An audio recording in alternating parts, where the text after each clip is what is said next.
So hello dear student, কেমন আছো? I hope প্রত্যেকে শুধু ভালো নয়, ভীষণ ভালো আছো।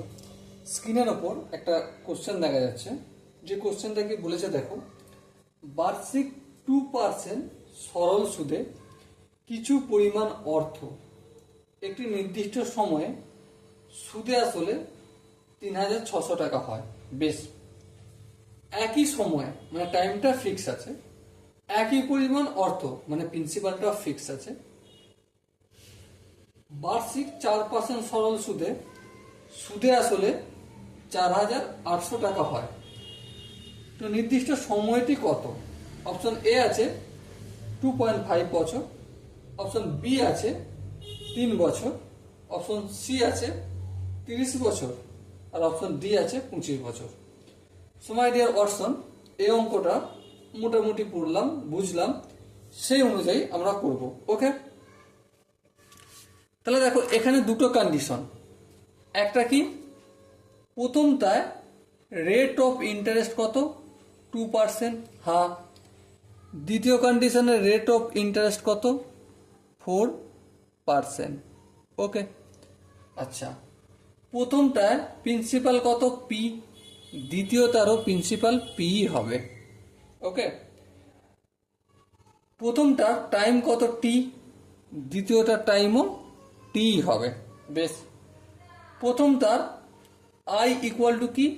আই মানে ইন্টারেস্ট, সুদ। দেখো এখানে বইতে বলেছে 3600 টাকা সুদ আসল, 3600 টাকা সুদ আসল। তাহলে 3600 টাকার মধ্যে কে কে লুকিয়ে আছে?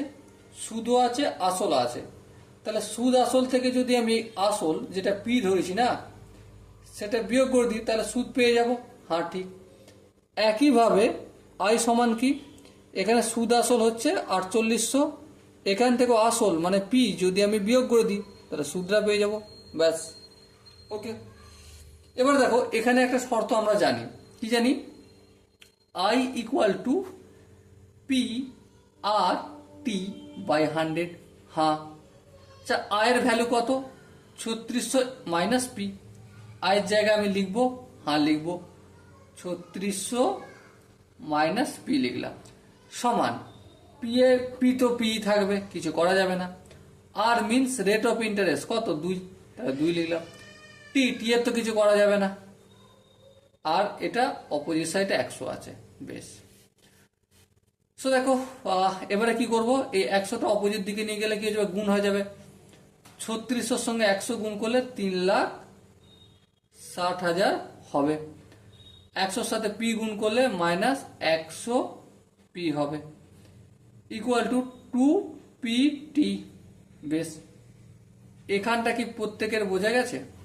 আই হোপ বোঝা গেছে। সেম সিন আমি এই ইকুয়েশনটা করব। কি করব? I equal to P R T, P R T by 100। Okay, আয়ের জায়গায় আর ভ্যালুটা রাখবো এখানে, 4800 মাইনাস পি।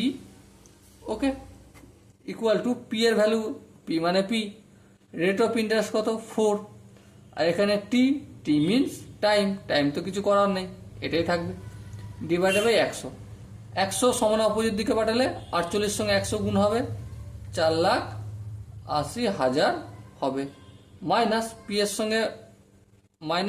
সঙ্গে 100 গুণ করলে minus 100 P, equal to P 4 আর পি ইন্টু 4 × আর টি গুণ করলে কি হবে? 4 pt। হ্যাঁ, ঠিক, কোনো অসুবিধা নেই। তো আলটিমেট কি পেলাম আমরা এখান থেকে? দেখো এখানে 4 আছে তো, হ্যাঁ 4 আছে। এটাকে আমি একটু কাজ করতে পারি, এই বাম দিকটা 2 দিয়ে ভাগ করছে, ডান দিকটা 2 দিয়ে ভাগ করব।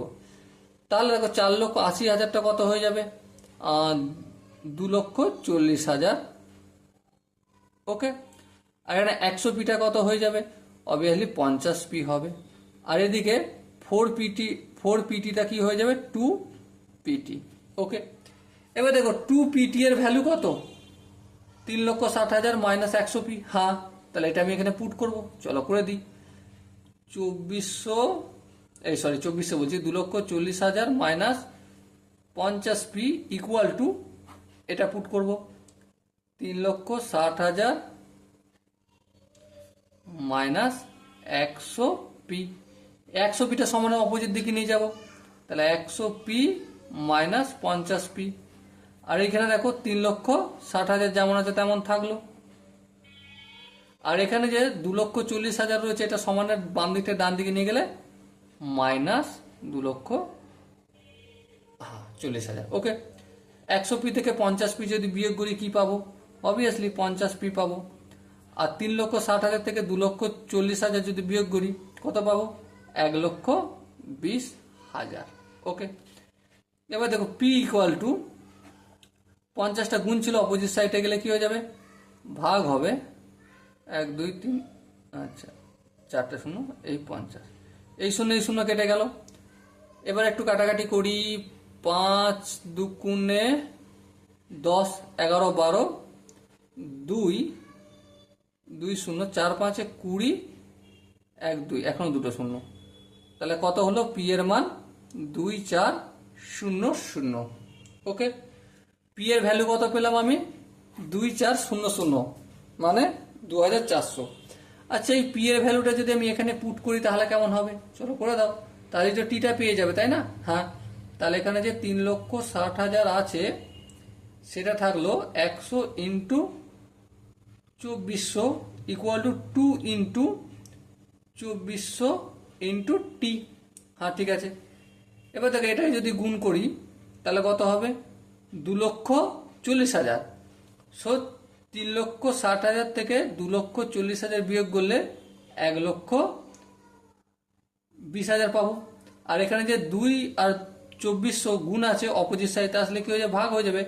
2 কিন্তু 2400, আচ্ছা একটা শূন্য বেশি হয়ে গেছে, ইকুয়াল টু টি। এবার দেখো একটা শূন্য দুটো শূন্য, একটা শূন্য দুটো শূন্য কাটলো, বেশ। এরপর কি করা যায় দেখো, এরপর 12 দিয়ে কাটি। 12 1 12, একটা দুটো শূন্য কাটলো, এটা 12 দুগুণে 24, বেশ। এবার দেখো 2 1 2, আর এটা 50 দুগুণে 100, আর 2 1 2, 25 দুগুণে 50। তাহলে আলটিমেট কত পেলাম? 25 পেলাম। তাহলে 25 ইকুয়াল টু টি। তাহলে কত বছর টাইম লেগেছিল ওটা হতে? 25 বছর সময় লেগেছিল। Okay, so my dear Watson, I hope উত্তরে কোন অপশনটা হবে তোমরা নিশ্চয়ই বুঝতে পেরেছো। সো দেখা হচ্ছে পরের সেশনে, ততক্ষণ পর্যন্ত ভালো থেকো, সুস্থ থাকো এবং জয় হিন্দ।